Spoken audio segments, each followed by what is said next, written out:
Bonjour à tous. Aujourd'hui, j'aimerais vous parler d'un des plus grands philosophes de l'époque moderne. C'est un philosophe qui me tient tout particulièrement à cœur, car avant de l'avoir étudié, je dois admettre que j'avais une fâcheuse habitude à douter de tout. Vous avez deviné de qui je veux parler? Eh oui, s'il y a un philosophe bien connu pour douter de tout, il s'agit de Descartes. Je ne vais pas vous faire toute la chronologie de Descartes, mais sachez tout de même que René Descartes est né le 31 mars 1596 à La Haye en Touraine. Et sachez que depuis 1967, ce village situé en France s'appelle Descartes. En 1628, René Descartes ira s'installer aux Pays-Bas où il vivra presque 20 ans. En 1637 paraît le Discours de la méthode, et en 1641 paraît à Paris ses fameuses méditations métaphysiques. Il mourra finalement le 11 février 1650 à Stockholm en Suède. Descartes est mondialement connu pour son fameux, en latin, cogito ergo sum. Je pense, donc je suis. 5 mots qui, telle la clé de voûte d'une cathédrale, soutiendra l'édifice de la connaissance dont Descartes se veut l'initiateur. Il est bon de savoir que Descartes opérait sa pensée dans une Europe divisée et hostile au moindre signe de nouveauté, et que l'éventualité de la prison ou de la peine de mort menaçait quiconque serait suspecté d'hérésie ou d'athéisme.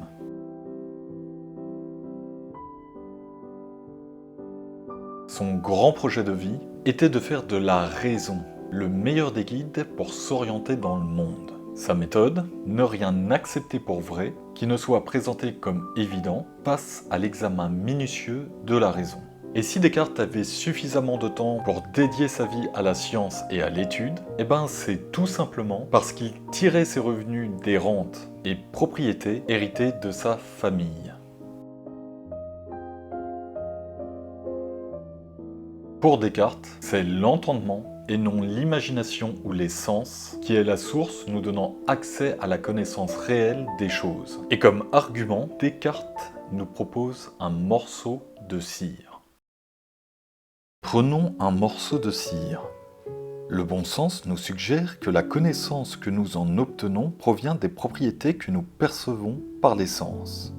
Nous connaissons la cire par sa couleur, son goût, son odeur, sa texture, sa température, sa figure, etc.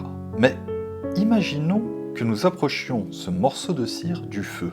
Après quelques instants, toutes les propriétés que nous considérions comme des attributs de l'objet se modifient.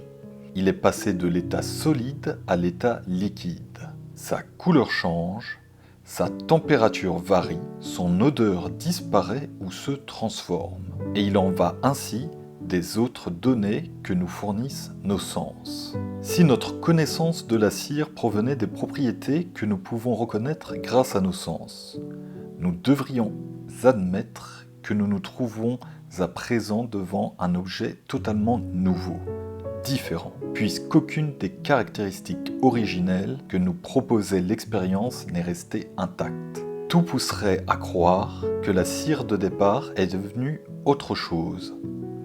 Mais aucune personne saine d'esprit n'accepterait que ce qui s'offre à présent à nos yeux soit un nouvel objet. Il s'agit de la même cire, mais dépouillée des qualités avec lesquelles elle nous était apparue au départ. Ceci dit, faisons attention à ce que le doute cartésien ne soit pas scepticisme. Le doute cartésien est dit radical ou hyperbolique, en ce qu'il nous propose de faire table rase de toutes nos idées et représentations, y compris celles qui viennent de nos sens, afin de construire la vérité sur des bases certaines. Le sceptique cherche la vérité, et comme il ne la trouve pas, il va douter de tout, s'enfermant dans une sorte d'indifférence généralisée qui ne débouche sur rien. Descartes en revanche va douter afin de trouver la vérité. Autrement dit, le sceptique subit son doute, alors que Descartes choisit de douter. La caractéristique du doute cartésien est donc d'être libre et volontaire. Ce doute est qualifié de méthodique en ce qu'il est l'instrument de la recherche de la vérité.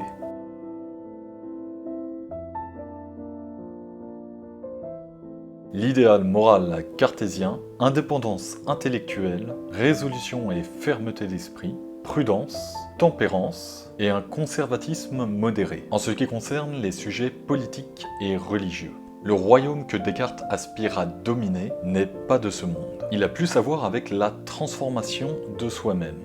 Autrement dit, Descartes nous invite à nous concentrer sur le terrain de ce que nous pouvons maîtriser, nos désirs et nos pensées. Descartes se veut porter vers l'action. Il ne s'agit pas de suivre aveuglément et fermement une opinion, mais de choisir parmi les plus raisonnables, tout en sachant qu'il peut encore s'y cacher des restes d'erreurs ou de mensonges. Ce que la raison doit faire, c'est se montrer comme un guide intelligent de nos désirs. Autrement dit, l'entendement doit éclairer la volonté. Pour Descartes, vivre en béatitude, ce n'est autre chose que d'avoir l'esprit parfaitement content et satisfait.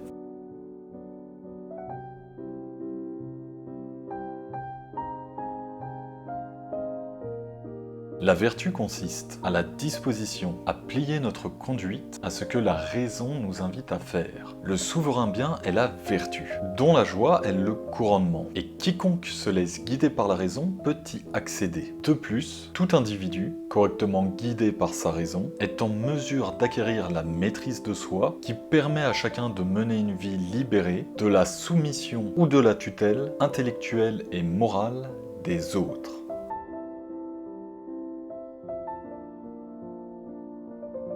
Pour conclure, j'aimerais vous citer un texte que j'ai écrit il y a quelques mois en l'honneur du décès de ma nièce Alexandra, qui nous a malheureusement quittés bien trop tôt en 2020. Cela montrera, je l'espère, à ceux qui pensent que la philosophie est inutile, qu'elle a au moins le privilège de nous réconforter.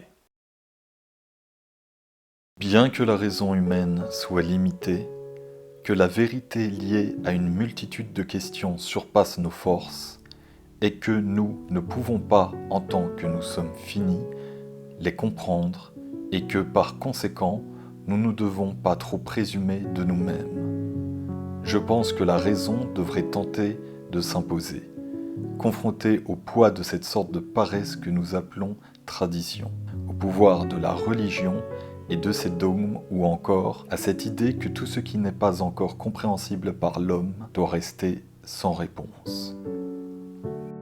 Je pense donc, grâce à Descartes, donner un sens au départ prématuré de ma nièce Alexandra Kubczak au mois d'octobre 2020. Pour commencer, il nous faut démontrer l'existence de Dieu. Le Dieu des philosophes, autrement dit, celui des sans religion, croyant en une divinité qui n'appartient pas au monde religieux. Il est impossible que l'être parfait, à qui rien ne manque, Dieu, nous dit Descartes, il lui manque quelque chose. S'il n'avait pas l'existence, il lui manquerait quelque chose. Donc, l'être à qui rien ne manque possède nécessairement l'existence et existe nécessairement. Cela dit, nous pouvons constater que le monde dans lequel nous vivons est imparfait. Il va de soi que Dieu a construit ce monde selon des lois générales. De plus, Descartes admet que notre corps est comme une montre ou un navire, un mécanisme sophistiqué composé de parties inertes, coordonnées entre elles et fonctionnant par un automatisme autorégulé. Le fait que Dieu soit l'inventeur de cette machine qu'est le corps humain n'empêche pas cette machine d'avoir des déficiences qui ne montrent rien d'autre que Dieu agit selon des voies générales. Malgré cela, nous pouvons remercier Dieu de nous avoir donné la raison qui nous permettra peut-être un jour de comprendre les déficiences du corps humain. Ce raisonnement inspiré des œuvres de Descartes m'indique une voie à suivre, celle de contribuer à la recherche contre les tumeurs cérébrales afin que ce dysfonctionnement corporel ne reste pas sans réponse. Je conçois bien évidemment que ce message soit insuffisant. Mais au moins, cela permet d'avancer progressivement et d'éprouver cette générosité cartésienne guidée par la raison qui correspond à la satisfaction légitime que ressent quiconque possède la pleine maîtrise de soi, de sa liberté et dispose du pouvoir pour le mettre au service de ce qu'il juge correct. René Descartes, 1596 1650. Pour toi, Alex.